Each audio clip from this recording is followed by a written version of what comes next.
네, 오늘장 선전략 시간입니다. 오늘도 알차게 시장 대응 전략 세워보도록 하겠습니다. 위즈인베스트의 김영철 팀장, 김종효 위원과 함께합니다. 안녕하세요. 예, 안녕하세요.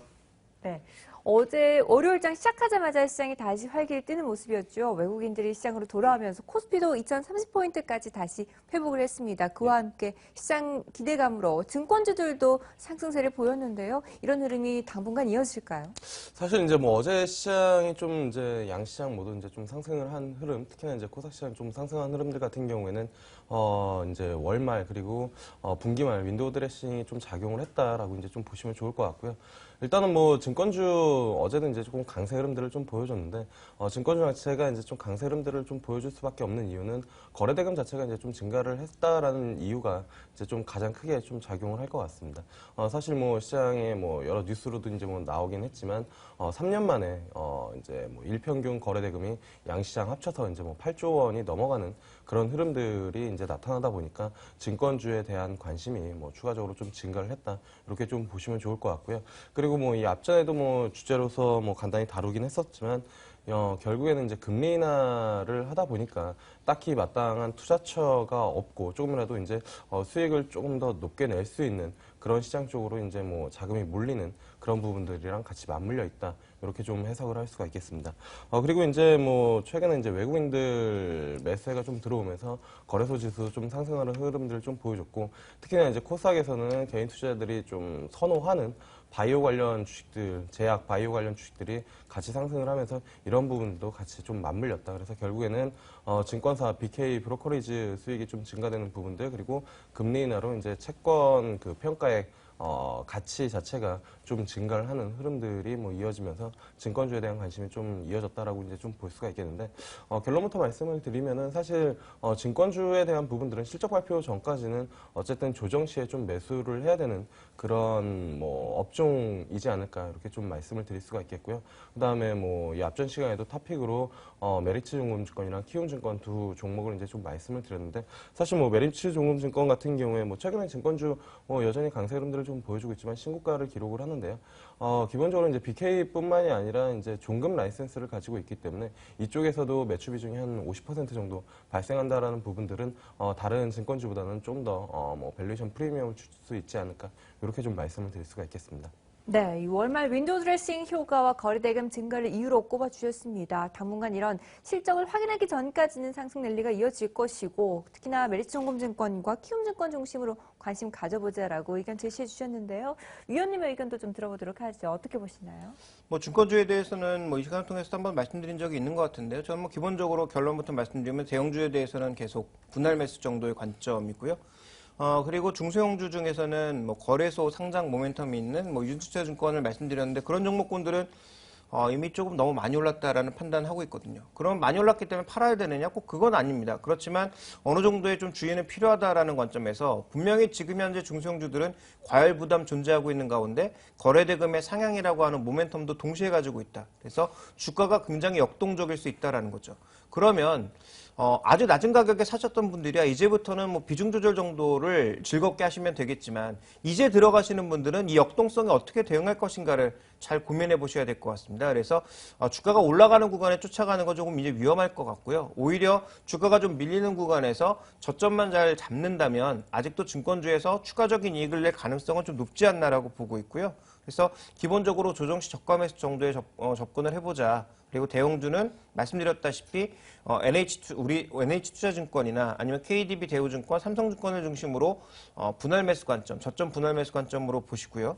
그다음에 뭐 최근에 많이 올랐던 뭐 여러 가지 증권사들 대표적으로 뭐 유한타증권이라든지 유진투자증권 같은 종목군들에 대해서는 트레이딩을 좀 병행해 나가는 전략으로 가시는 게 좋지 않을까라고 보고 있습니다. 네, 대형주 중심으로는 분할 매수를 그리고 이미 많이 올라온 종목군들에 대해서는 리스크 관리가 필요하다라고 말씀을 해주셨는데요. 자, 시장 상황이 어쨌든 활기를 띠다 보니까 상승하는 종목들이 많고 그 안에서도 연일 52주 신고가를 경신하는 종목들이 이제는 이례적이지 않은 상황입니다. 예. 자, 그렇기 때문에 때문에 그 안에서도 살펴봐야 될 것이 페인트 관련주들인데요. 노루페인트를 비롯해서 대부분 종목들이 아주 급등세, 강세를 시현했네요. 예. 사실 이제 뭐 어제 페인트주, 뭐 노루페인트나 아니면 기타 이제 뭐 조광 페인트 관련 이제 페인트 관련 종목들이 이제 좀 상당히 이제 강세 흐름들을 좀 보여줬는데 아무래도 이제 페인트 관련 종목들이 강세를 보여줄 수밖에 없었던 거는 두 가지 이슈를 좀 찾아볼 수가 있을 것 같습니다. 하나는 이제 뭐 시장이 많이 알고 있는 유가 하락에 대한 부분들 때문에 이제 원가 자체가 하락할 수 있는 모멘텀이 한 가지 좀 작용을 하는 것 같고요.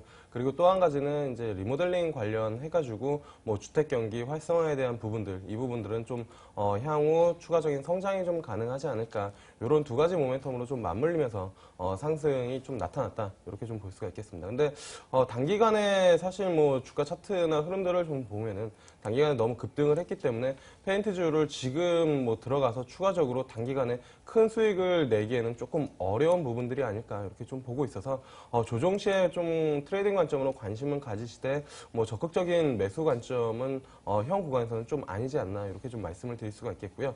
사실 뭐 같은 논리로 움직일 수 있는 섹터는 아마 뭐 추가적으로 시멘트 관련 업종이 그렇게 움직일 가능성이 좀 높지 않을까 이렇게 좀 보고 있습니다. 사실 뭐 시멘트 관련 그 종목들의 이제 수익 구조를 보면은 사실 원가 부분에서 유연탄 같은 경우가 지금 한 25%, 그다음에 전기료가 한 15%, 그다음에 운송료 15%, 대부분 이제 유가와 연동이 되어 있는 그런 흐름들을 좀 보여주고 있고요. 그리고 기본적으로 사실 뭐 유가가 이제 좀 부진한 흐름이 뭐 여러 이야기들 있지만 결국에는 달러 강세라는 부분들을 빼놓을 수가 없는데 달러 강세라면은 기본적으로 이제 상품 가격 부분들이 하락을 할 수밖에 없고 그렇다라고 보면은 이 시멘트 관련 그 원재료 부분들도 뭐 하락을 할 수밖에 없는 부분들이기 때문에 이런 부분에서 좀 수익성이 추가적으로 좀 개선이 될 가능성이 좀 높다. 물론 이제 많이 올라오긴 했지만 한 번 정도의 슈팅은 추가적으로 좀 나올 수 있지 않을까 이렇게 좀 볼 수가 있어서 일단은 뭐 시멘트 관련 종목, 페인트 관련 종목 다음으로 다시 한번 좀 움직일 가능성이 좀 높다. 뭐 탑픽으로는 쌍용영이랑 아시아 시멘트 이렇게 좀 보시면 좋을 것 같고요. 그 다음에 이제 그 뭐 페인트, 시멘트 이런 종목들 결국에는 건자재 관련 업종인데 건자재 관련 업종에 대한 관심은 좀 추가적으로 꾸준히 좀 가져야 되지 않을까 이렇게 좀 보고 있습니다. 사실 뭐 지난 시간에 한샘 말씀을 드렸고 그 전주에는 아마 동아기업 이런 기업들 좀 말씀을 드렸었는데 이러한 기업들에 대해서는 좀 구조적으로 추가적인 성장이 좀 가능하다라고 이제 좀 판단을 하고 있기 때문에 중장기적인 관점에서는 뭐 좀 관심을 가져볼 만한 섹터이다 이렇게 좀 말씀을 드릴 수가 있겠습니다. 네, 원재료 가격 하락 안정화에 따른 수요가 계속 이어질 것이고 그 안에서도 쌍용 양유와 같은 종목들 중심으로 다시 한 번 더 매수 전략을 중장기적으로 세워보자라는 의견 제시해 주셨습니다. 자, 보통 건설주와 페인트 관련주들도 재건축과 관련해서는 이렇게 페인트, 시멘트 뭐 엮여서 건자재까지도 다시 한 번 더 돌아보게 되는데요. 건자재 업종들까지도 좋은 흐름 기대해봐도 될까요? 네, 일단 뭐 페인트부터 말씀드리면요. 원재료 하락 중요하죠. 근데 원재료 하락이 과연 어디까지 갈까요? 유가가 지금 어느 정도 브레이크가 걸려 있거든요. 그리고 여기서 유가가 한 번 더 만약에 하락한다고 하더라도 실제로 페인트 가격에 영향을 미치는 것은 유가가 아니라 뭐 톨루엔이나 벤진 같은 그런 석유 제품들입니다. 그런 석유 제품들의 가격이 추가적으로 내려가지 않으면 원재료 가격 하락은 제한적이거든요. 그래서 저는 뭐 유가 관련된 이런 원재료 가격 하락에 연동하시기보단 기본적으로 페인트주가 성장할 수 있는 근거가 뭐냐? 저는 기능성 도료라고 보고 있거든요. 대표적으로 전방산업인 조선, 자동차, 건설에서 쓰이는 도료 중에서 이 기능성 수치를 접합한 그런 도료들이 많이 팔리고 있고요. 실제로 이게 수익성이 잘 나고 있습니다. 그래서 원재료 가격 하락에 따른 반등은 제한적일 수밖에 없기 때문에 좀 더 근본적인 물음으로 되돌아가서 펀더멘탈적인 흐름을 본다면 장기 관점에서는 KCC 같은 종목군들이 기능성 도료에서는 가장 선두에 달리고 있다라는 점, 또 친환경 도료 쪽에서도 최근에 이제 긍정적인 모멘텀을 받고 있고, 거기다가 이제 플러스 알파로 우리가 흔히 얘기하는 제일모직 상장과 관련된 긍정적인 모멘텀이 존재한다라는 점, 이런 부분들을 고려해봐야 될 것 같아요. 그래서 저는 뭐 KCC를 일단 말씀드리고 싶고요. 그다음에 건자재 전체에 대해서는 이렇게 말씀드리고 싶습니다. 지금부터는 말 그대로 시장의 모멘텀에 흘러가는 랠리거든요. 저는 이제 더 이상 펀더멘탈은 아니라고 보고 있습니다. 말 그대로 지금 호랑이 등에 올라탔기 때문에 내려서면 다치고 올라타도 다칩니다. 그래서 지금은 보유자의 입장이고 무조건 이제 꽉 움켜쥐고 갈 수밖에 없는 그런 상황인 거죠. 그래서 이게 이제 정말 변동성이 커지고 그럴 때만 기존 보유자들만 차익 실현하는 그런 영역이라고 보고 있고, 만약에 짧게 투자하시려면 정말 짧게 끊어치는 그런 초단타 전략이 좀 필요하지 않을까라고 보고 있기 때문에 전체적인 건자재에 대해서는 조금은 조심하시라라는 말씀도 드리고 싶습니다. 네, 건자재주들 보유자의 영역으로 바라보고 있습니다. 특히나 KCC 같은 종목들 장기적인 관점에서 바라보자라고 의견을 내주셨는데요. 이렇게 시장 분위기가 전체적으로 좋아지면서 업종별로도 많이 오르고 있습니다. 자, 오늘 벌써 또 3월 31일이죠. 우리 시장 3월의 마지막 거래일인데요. 4월 증시에 대한 또 얘기를 하지 않을 수가 없습니다. 4월 증시에서는 이때 수급뿐만 아니라 유동성과 함께 실적이 이끌면서 시장 말 그대로 4월에 꽃이 피듯이 꽃 피울 것이다라는 의견이 있는데요. 동의하시나요? 네, 일단은 뭐 사실 실적 추정치만 놓고 보면은 지금 높아지고 있는 그런 분위기이기 때문에 물론 이제 뚜껑을 열어봐야 알겠지만 어쨌든 그 전 분위기는 그렇게 나쁜 상황은 아니다라고 이제 좀 볼 수가 있겠고요. 일단은 뭐 오늘장 같은 경우에는 앞서도 이제 좀 말씀을 드렸지만 월말 그리고 그 분기말 윈도우 드레싱이 추가적으로 좀 강하게 들어오는지 이 부분들을 좀 봐야 될 것 같고 그리고 이제 오늘 이후에 이제 4월 달에 들어가면 사실 이제 종목별이나 업종별, 섹터별 이제 실적에 대한 부분들을 또 추가적으로 좀 살펴봐야 되지 않을까 이렇게 좀 보고 있습니다.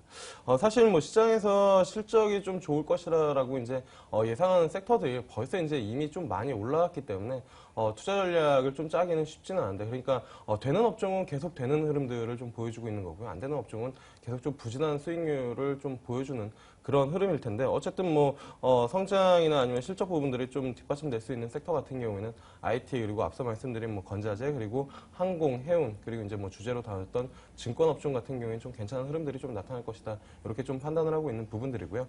오늘 뭐 관심을 가져볼 만한 종목 같은 경우에는 가온미디어라는 종목을 좀 말씀을 드려보려고 하고 있습니다. 사실 뭐 최근에 이제 뭐 생방송으로 TV를 보시는 분들도 많이 있으시지만 IPTV를 통해서 이제 뭐 그 다운로드나 아니면은 이제 뭐 VOD를 통해서 이제 뭐 시청을 하시는 분들도 많이 있는데 일단은 그 IPTV에 대한 그 성장이 어쨌든 꾸준하게 나타나고 있는 부분들이고 최근 보면은 연평균 한 30% 가까이 좀 성장을 하는 그런 흐름들을 좀 보여주고 있다. 이거 이제 하나하나 성장에 대한 모멘텀을 좀 볼 수가 있겠고요.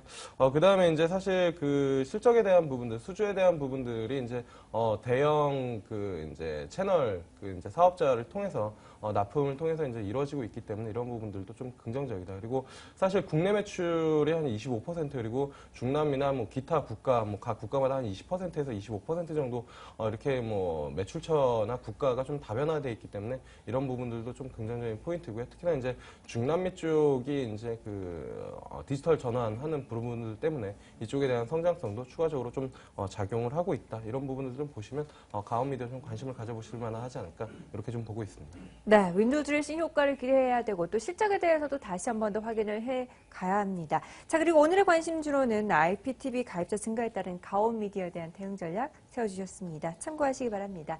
네, 오늘 함께해 주신 분 위즈 인베스트의 김영철 팀장 그리고 김종효 위원이었습니다. 말씀 감사합니다. 네, 감사합니다.